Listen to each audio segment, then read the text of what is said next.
Country, tackling the topics everyone is talking about online. Share, engage, and interact. This is Newsfeed Now.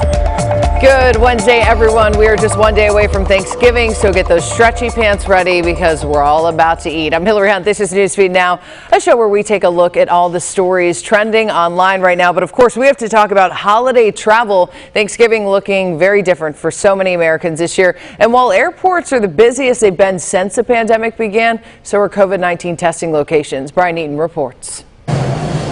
Airports are the busiest they've been since the pandemic started, and so are many COVID testing locations nationwide. Long lines from Florida to Illinois to Texas. Just trying to do my part to keep the country safe.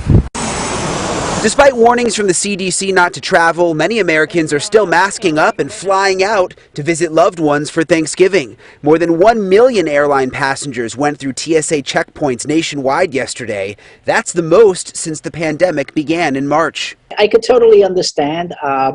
Thanksgiving for most of our families, we're all very family-centered, family-oriented. It's a very difficult call. Myself, our family, we're just going to have a very small event this year. Dr. Olvine Carrasquillo with the University of Miami says getting a negative COVID test result is not a fail-safe way to protect yourself and others during the holidays. It's possible you were exposed to the virus in the days leading up to the test, and it's not yet detectable. Or you could still get COVID after you get the test. Being tested is much better than not being tested. However, it does not guarantee by any means.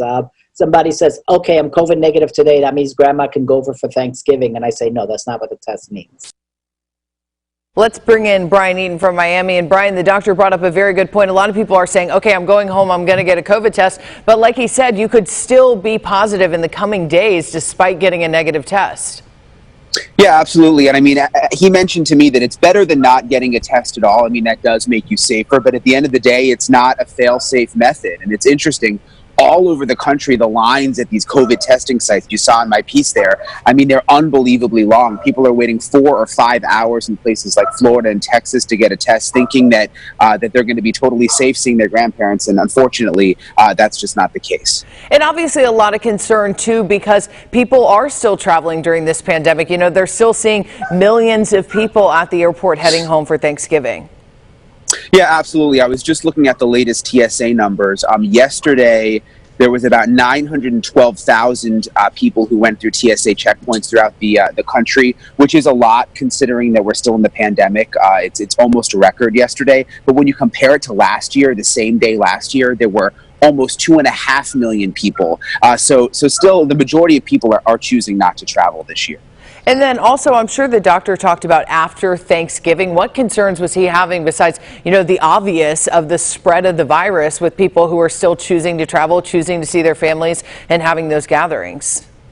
Yeah, they're really worried about it because people are flying all over the country. So if you have an outbreak in one part of the country and you're asymptomatic and you don't realize you have the virus, you can take it all the way to the other side of the country where they're not having as serious a problem. So obviously they're urging people, stay put this year. If you have to travel, if you're going to go visit your grandparents, have the event outside, keep it small, keep it socially distanced. I mean, you can still have a big table outside, sit 6 or 7 feet apart. You don't have to hug grandma or grandpa, and just do the best you can, because for the seniors and people with the pre-existing health conditions, as we know, that's who it's really dangerous for. Yeah, we have to be very careful. Great advice from Brian out of Miami for us. Thanks so much, Brian. Well, let's go to a colder climate. Let's talk New York. New York's Governor Andrew Cuomo is getting into the holiday spirit, you could say, with a new COVID-19 style face covering. Check that out. You can get one for yourself if you want. During COVID-19 and Thanksgiving holiday briefing this week, he was seen repping this bad boy. Governor Cuomo unveiled a new holiday-themed mask with the phrase he's been repeating for weeks: "Don't be a turkey, wear a mask." The governor put the mask on and declared, "I look better with a mask." And over the last 3 weeks, COVID-19 hospitalizations across New York rose by more than 125%, which is why those masks are so important. Fashion or not, you got to get one. You got to wear one. Well, Health and Human Services Secretary Alex Azar says the department is preparing to quickly deliver vaccines to states as early as December 11th. Wow, that's just 24 hours after the FDA is scheduled to discuss Pfizer's request for an emergency use authorization. Anna Warnicki's in Washington with more on how they plan to distribute and when you could receive it.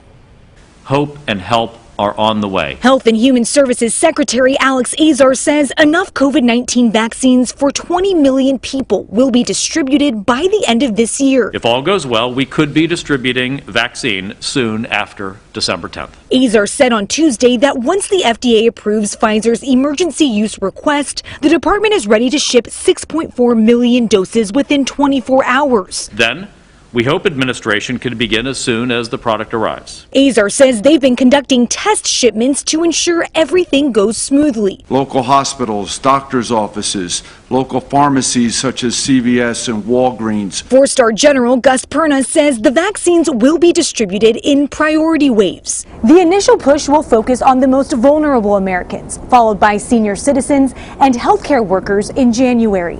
If there's more available after the initial push, then it will go out in the following weekly cadences of distribution accordingly. Azar says that means the general public likely won't be able to get their hands on a vaccine until next spring. So Americans should still be cautious. Especially now, as we approach Thanksgiving. Take care of yourselves. Be careful, because there is such a bright day ahead. The health department says they're working with jurisdictions to make sure they're prepared to properly store and administer the vaccine as soon as they receive it. In Washington, I'm Anna Warnicki. Let's bring in Anna from Washington. And Anna, in your story, you brought up a great point. You know, we hear that December 11th date, but that vaccine is not going to be administered to the public immediately. Talk a little bit about that. That's right. They're actually doing it in priority waves, they said. So the first initial push will be focusing on getting these vaccines to the most vulnerable Americans, and that where they're saying in December, and then January, by week, as they get more and more vaccines, they'll be delivering them to these healthcare providers. But in January, then they'll open up the vaccine to healthcare workers and nursing homes like senior citizens. So they said after that is, those people get their vaccines, then it will open up to the public. So it doesn't really seem like the public will be able to get vaccinated until likely the first quarter, the end of the first quarter. So probably spring of next year. And, you know, we're looking at multiple different companies. We talk about Pfizer, but there are also other companies that are, pushing to get that emergency use authorization. So there's a lot of push here to get this vaccine out there as quickly as possible. That's right. Pfizer is the one that's kind of ahead of the game right now. That's where the FDA has that scheduled meeting on December 10th, and that's what they're kind of basing this distribution off of. But they are keeping an eye on Moderna. That's another company that is getting ready to apply to the FDA for emergency use authorization. But right now, the numbers that they released yesterday were based off of the Pfizer vaccines, and so they've been working with these companies still regardless, once the FDA does approve them, how they'll distribute them, and just do it as efficiently as possible. Like they said, once the FDA does approve this emergency use authorization, they're hoping to get it to these healthcare providers within 24 hours. Perfect. Still some hurdles there. Anna out of Washington for us. Thanks so much, Anna.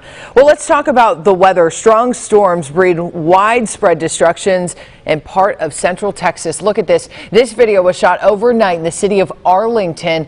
You can see damage, including downed trees, roofs blown off, cars crushed.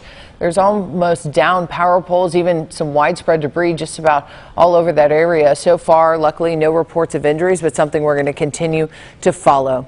Well, China launched a mission to bring back material from the moon's surface for the first time in more than 4 decades Monday, an undertaking that could boost human understanding of the moon and the solar system. The Chang'e 5, named for the Chinese moon goddess, is the country's most lunar mission yet. This is a big undertaking. If successful, it would be a significant advance for China's space program, and some experts say it could lead to further missions to Mars, or a crew even going on a lunar mission. The mission is scheduled to last less than 1 lunar day or 14 Earth days. Let's talk about something sweet. A confectionery in rural Hungary is putting masks on their chocolate Santas. Very much with the times. It's intended as a lighthearted joke to raise people's spirits amid the worsening coronavirus pandemic. But after this picture was posted of these masked Santas, a flood of negative comments to his social media pages. Customers were initially stunned, but orders have since surged online. Now we can hardly keep up with the demand. The candy maker now produces about 100 of these Santas a day. Don't worry, it's healthy. It's gluten-free Italian chocolate, so you might as well order one. And the city of Chickasha, Oklahoma is known for its festive Festival of Lights, and they've got a display. They're known for a giant 40-foot leg lamp. Yes, from the holiday classic A Christmas Story. Chase Horn reports. I was unaware of Chickasha's Italian roots, but they're hard to argue with when you see Fragile written here on the side of a box in the middle of town. As far as what's in the box, well, let's just say Chickasha won a major award. I was just out. I came downtown to do a little bit of shopping, and I was like, Only Kara Hoover didn't say fudge. that is one big blow-up leg. How this giant leg lamp ended up in Chickasha is a Christmas story, years in the making. Just continued to think about what could we do to get people to come to Chickasha and make us a destination spot. After brainstorming, Treasurer Tim Elliott came up with a triple dog dare-ya for the Economic Development Council. I set my 2-foot leg lamp up on the table and I said, how about a 150-foot leg lamp at the end of Main Street? Well, they all kind of laughed and thought it was funny, but it was an idea. But little did Elliott know, the iconic leg lamp has a real connection to Chickasha. I just blew it off as a very aged man that thinks he invented the leg lamp. Former OU professor Nolan James died in July. His obituary says he invented the lamp. Legend has it, the original one stood in Nolan's office, and a man would often stop by to see it. Turns out, that man worked on the production team for A Christmas Story. Unfortunately for us, bad weather kept the leg grounded Tuesday. You say we can't get the lamp up because of the weather, but is it maybe because someone used all the glue on purpose? Yes, all the glue was used and we couldn't piece it back together again. In Chickasha, Chase Horn, Oklahoma's News 4. Okay, that's all the time we have for our show, but I hope you have a very happy and safe Thanksgiving. Once again, pull out those stretchy pants. You're going to need them if you overeat like I do. I hope you have a great Wednesday. We'll see you tomorrow. Bye.